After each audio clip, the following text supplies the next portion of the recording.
তো hello guys, আপনারা সবাই কেমন আছেন? আশা করি সবাই ভালো আছেন। তো গাইস, আজকে অনেকদিন পরে বৃষ্টি হওয়ার পাশে দেখেন আমি এই যে নদীর ভিতরে আছি, দেখেন কিরকম পানি হয়ে আছে আমাদের গ্রামে।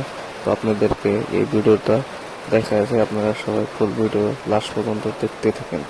তো গাইস, এই যে নদীর ভিতরে দেখেন শালের ভিতরে যায় আছে, দেখেন কিরকম এই যে পানি আর পানি, পানির ঠেলা আর কিচ্ছু দেখা যায় না, চারিদিকে পানি, বৃষ্টি তো কমেই না।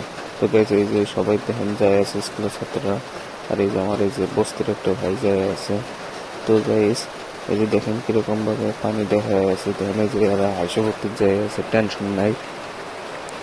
তো গাইস, আরো সামনে দেখানো রাস্তার ভিতরে কিরকম ধরনের পানি, দেখেন হাঁটা যায় না, খুব কষ্টের জায়গা। কারণ এক সপ্তাহ পর হইলো বৃষ্টি হয়ে আছে, তো আজকে বৃষ্টি হয়ে আছে, তার ভিতরে দেখেন পুল টুল ভেঙে আছে। তো গেছে যে দেখেন পানির ভিতরতে যায় আছে, দেখেন পানির কিরকম পানি, হাফ প্যান্ট বিন্দা যায় আছে।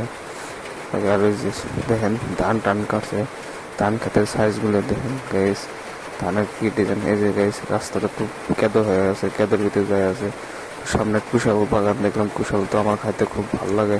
তো দেখেন কুশাল গাছের কালার গুলো কিরকম। তো আজকের ব্লগ এই পর্যন্তই শেষ।